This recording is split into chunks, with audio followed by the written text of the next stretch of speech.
Tatlong uri ng Singapore tube yung ilalagay ko. So, iusin ko lang ito. Iusin ko lang. Iya, para mas kumapit. Medyo nangingitim na eh. So, yun. Ready lang ako ng Singapore tube. So, tatlong uri ng Singapore tube yung ilalagay ko. So, ito yung isa. Pinakamalaki. Yan, dalawa. Para dito. Ito na lang, pangatlo. Mas malit dito sa malaki. Para dito sa bandang dito. So, bawasan ko lang ito. Ito sa loob. Sita. Ito muna unahin natin. Yan yung pulutan ko lang. Tapos lagyan ko pang hihinaw. So, yun na siya. Problema ko lang dito palagi.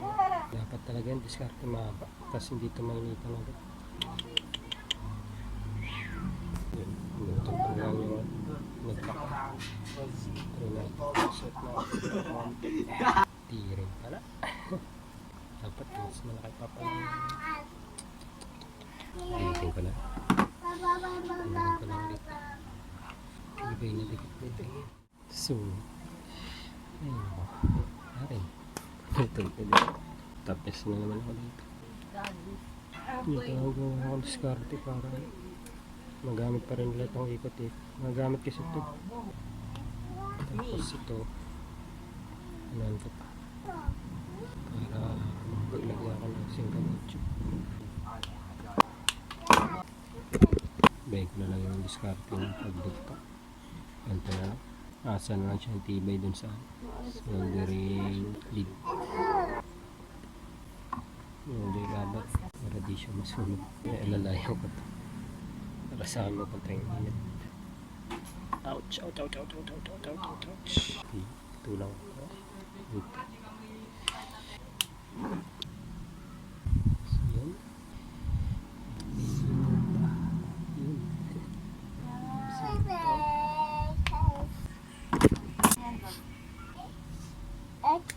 Trên cucu su Bapak. So,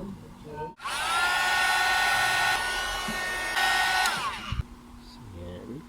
Lagyan ko ito ng ano. Lagyan ko ng glue stick. Lagyan ko lang. Ayan. So, yun na siya. Set up ko na ito. Tapos ito. Set ka. Okay, yan na.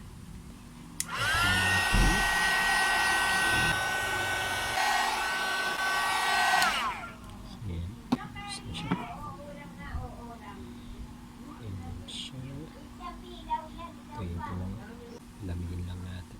So yan na siya. Tapos tingnan natin saksak. Ito pala yung cordon niya. Wait lang. So testing natin.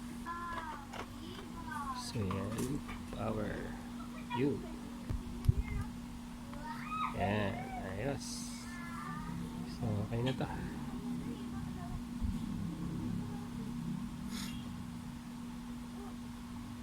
Minute na. Thank you po sa panonood nyo.